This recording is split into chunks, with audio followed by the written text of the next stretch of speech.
Today on the podcast, we're talking once again about Perplexity. They just released a deep research tool, part of their software, and it looks really impressive so far. So we're excited to talk to you about it. The best part about it is that it's free, or at least parts of it are free. But before we get into that, Jaeden, why don't you tell them about our school community?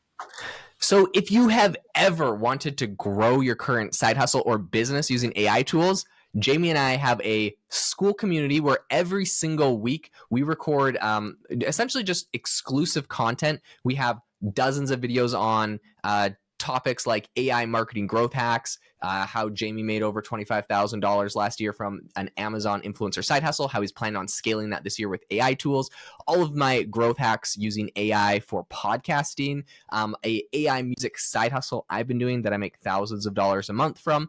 And if you would like to become an AI consultant in any industry, we have tons of videos on that, as well as AI hacks for creating content for your business. So tons of stuff in here. We would love for you to join the community. Over 300 members that are all sharing all sorts of interesting things that they do every single day, tools they're using, asking for recommendations, getting recommendations. It is an awesome community. So we'll leave a link in the description. It's $19 a month. We've had it at $100 a month in the past. It's at a discount right now. And if you get the $19 a month, you get locked in at that price and it won't ever be raised on you. But we'd love to have you join. And it's a great time. Otherwise, into Perplexity and what they're doing over at the company. Like Jamie mentioned, they have this new deep research product. Now, a bunch of drama on X that was kind of funny about this that I'll get into between Sam Altman and the CEO of Perplexity, so it's kind of funny.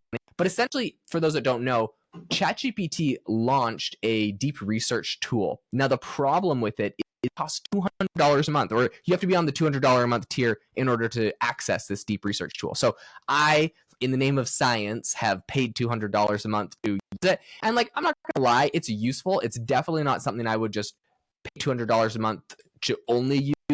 I guess a lot of the benefit to using this deep research tool or paying $200 for that for me was I also, by getting on the ChatGPT premium tier, I also got access to ChatGPT Operator, which can kind of control a virtual private, like a virtual computer and accomplish tasks for you, kind of like an agent. And you also get access to Sora and some of the image generation there. So this is, I think collectively everything they offer might be worth it for you if you're kind of have a high, and they more questions answered and higher or better responses. So you get all of that on the $200 tier. I don't know if I would spend it just for that. And so that's why I think it's a great idea for competitors like Perplexity to come out and have a freemium version for people that don't want to pay $200 a month to get access to the same feature. Jamie, I know that you also have paid $200 to get this and a bunch of other things from OpenAI. Have you found yourself using this? Is this something that you, maybe you would use or you haven't used? Or I guess where are you at on it? Are you referring to the deep research tool specifically? Yeah, because I know you paid for the $200 a month OpenAI thing, which comes with this, but have you even used that feature of it, or were you just trying to get Operator out of it? Yeah, I basically was trying to get Operator out of it, and which is cool, and Sora access is great as well. But the deep research thing is, at face value, and you hear that term, it's like, okay, so does it do more than just the regular? What's the difference? And I think on this article, it actually gives a really good reason for why you would want to use a deep research tool. So it gave the first default prompt, if you asked it this question under the normal Perplexity, you'd say, what should I know before the market's open today?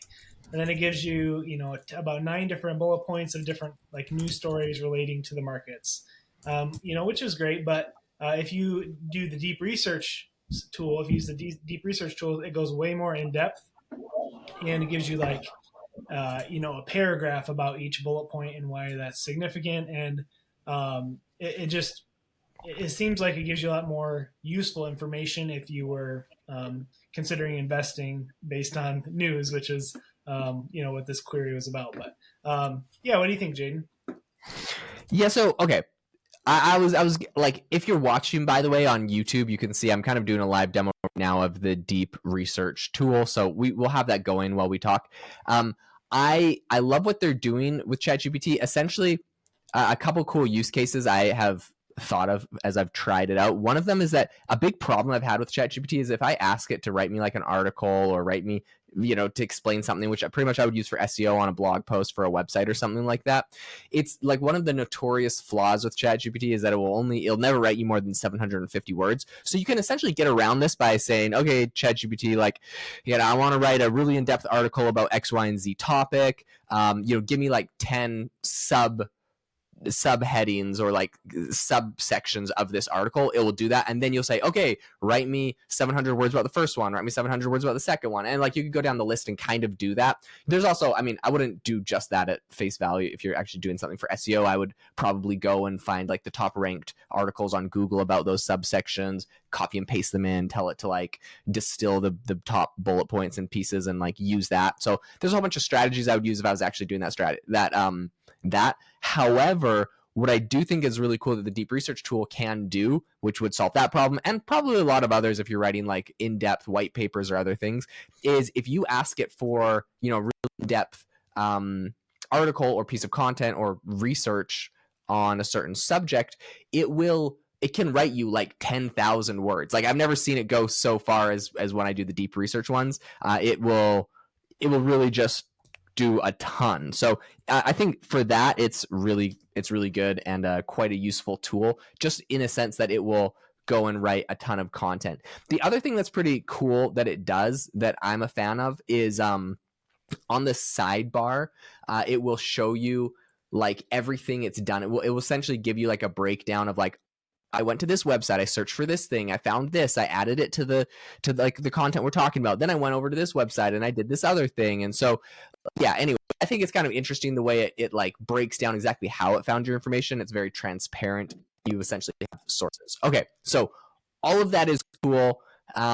Do you think, Jamie, that people will be more inclined to use something like OpenAI, which is, of course, the big famous company, or do you think they'll go to something like Perplexity, which is a little bit less known, but having this free is quite a big perk? I think Perplexity is great. I think it's very underrated, and I think a lot of people don't even know about it yet, just because OpenAI and ChatGPT are the number one tool people think about when it comes to AI. But I think having a free research tool is amazing. I definitely will be using it instead of the ChatGPT, mostly because I did cancel my $200 a month subscription because I wasn't using it as much as I thought I would. So having it free is amazing, and I think I've been disappointed in the past with ChatGPT when I ask it a question or ask it to do something for me, and it gives you kind of more of a basic overview. Where if you're trying to, become an expert in a topic or write an article as an expert in a topic, you're going to want the deep research tool. So yeah, I agree with that. I also think something interesting about it is like ChatGPT Perplexity kind of just did this by default, but ChatGPT for quite a while had it so if you wanted it to search the internet, there's kind of a button where you can like enable search. So it's like, yeah, I turned on search and I want it to kind of search the internet. And sometimes if you didn't have that clicked, it wasn't actually searching. So now with the deep research, what I find is you don't have to manually enable that. It's just going to do it. It's going to enable search and search things as you do. So I do think that is pretty interesting. Now, I wanted to show you, because I'm actually demoing the deep research on Perplexity right now. So I guess if you're listening on Apple, I'll just explain. If you're on YouTube or Spotify, you can see this. I've asked it, how can I promote my AI SaaS company with guerrilla marketing online tactics, right? This is something I'm about to launch AI Box on the 10th of March. So you heard it here first. That's the official launch date of our playground on AI Box. Super stoked about it. So I'm asking it, what are some good marketing tactics I can use? What's interesting about this is you'll notice it's going through and essentially giving me all of the steps taking, similar to ChatGPT. Also has this little button, which is get a desktop notification when I'm done. You can click enable that. And essentially there's like a pop-up that I have to allow it to give me notifications. You've probably seen this on sites, and I think this is actually probably a pretty good use case, but it takes like a few minutes, right? Sometimes 3, 4, 5, 10. I've heard people say it could take up to 30 minutes for some of these deep research tasks, and you don't really want to sit there watching it do it time. And I think it's kind of cool that you can enable a notification where essentially it's going to tell you as soon as it has accomplished this. To give you a breakdown of what Perplexity really actually does, they're like, okay, we found 25 different sources, and then it actually explains what it's doing. So I found some general insight and examples of guerrilla marketing strategies, but there wasn't much information specifically tailored to SaaS. So then it did a search where it searched specifically for AI SaaS guerrilla marketing strategies. And it said, I need to search the web to find additional insights and examples. And then it's like, the previous search provides a strong foundation of guerrilla marketing tactics, particularly for SaaS. These include social media campaigns, influencer partnerships, chatbot-driven engagement. Then it searched for guerrilla online marketing tactics, AI SaaS. Then it said, your most recent search results provided a variety of insights into blah, blah. So it's doing like multiple searches. It doesn't find what it's looking for. It's looking at multiple places. And I'm looking at each of these searches, and it's like, it's citing like it was reading on LinkedIn. It was reading on this website called BrainPod. It looked at like 3 other things. I'm assuming that might be like a podcast or something. And then it's going to like all of these different sites, grabbing information, and it's kind of cool. It's like literally like a research assistant. So I found that was awesome. Really interesting. Yeah. Yeah, it's kind of like using that reasoning in there as well. Like, okay, I didn't find enough information, so I'm going to try this other thing. And that's really powerful. Yeah, so powerful. I'm really excited about this. When ChatGPT first came out with it, they said like, oh, this is perfect for if you're like trying to make like a really big purchase, like you're researching like fridges or cars and you don't want to do the research, like you can ask it to do it. And it's kind of funny because like maybe that would be a good use case. I feel like I'd be like a little hesitant or a little scared to like fully trust ChatGPT to do all the research to buy a new car, like something that costs out like that much money. It's kind of interesting. So I just did the same thing. I was testing out the deep research over on ChatGPT, and essentially it did the same thing. It thought for 5 minutes and found 17 sources, but it took a full 5 minutes to do this. And I did this one a little bit before I started the Perplexity one, so this one's done first. It went through, a bunch of unconventional social media campaigns, viral growth hacks, and referral strategies. It's going through all of these really interesting things, including PR stunts and buzz marketing. So, anyways, huge document that it's created for me with a ton of different content. And I think it's going to be cool that Perplexity is essentially going to have this same level of in-depth research. But like the cool thing is it's completely free. Like I'm using a free Perplexity account and getting this. Meanwhile, over on ChatGPT, I had to pay $8 a month. So overall, I think this is a cool tool. Highly recommend you check this out if you haven't tried their deep research. Perplexity is a great free way to get started with this. Thanks so much for tuning into the podcast today. If you learned anything new, if this was interesting for you, we would love it if you could join the AI Hustle School community and drop us a review wherever you get your podcasts. We read all the reviews. We love them. We hope that you all have a fantastic rest of your day, and we will catch you next time.